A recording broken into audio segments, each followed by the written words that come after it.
ძალიან რო შემაწუხა პესელია, ასე ცარც საზღვარი გავავლე და სულ გადავედი აკრილი მომწონს ძალიან. მალე შრება და ისე სულით გრაფიკოსი ვარ.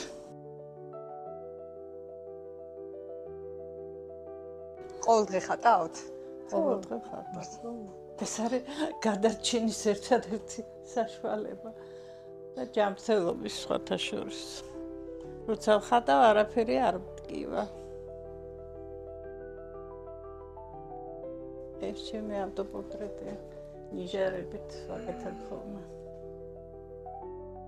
ერთადერთი რა არიცი აქ ეს ძაფები იყო, რო ირხეოდა, მაგრამ გაბუჭდებაო და მესომ ჩასვა იმაში შუშაში და რო აღარ ირხევა დააკტა ესეთი მოძრაობა რო აღარ არის.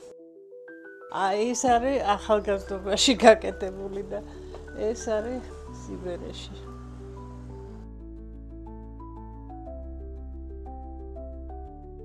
ეს ფოტოებია ხო თქვენი? ეს ჩემი ფოტოებია, ფანჯრები და სადარბაზოები ასეთი, როგორც კინოთვალით თვითონ დანახული. ეს რაღაცა ბერძნებმა მაჩუქეს საპონი და საპონზე იყო დამაგრებული ეს კანდაკება და როგორ უნდა გამეცდინა.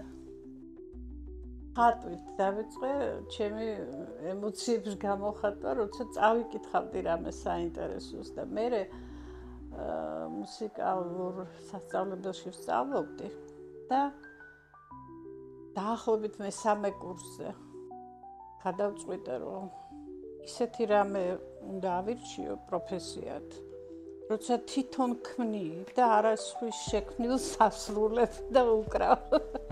ანუ შემსრულებლის ის არ მინდოდა. იმ პერიოდში ჯერ კიდევ იყო ასეთი ლიმიტი არსებობდა.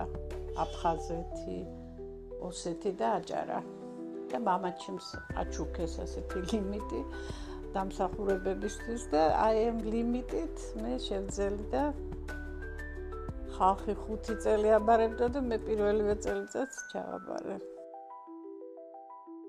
მეოთხე კურსიდან უკვე დიპლომზე ვიყავი.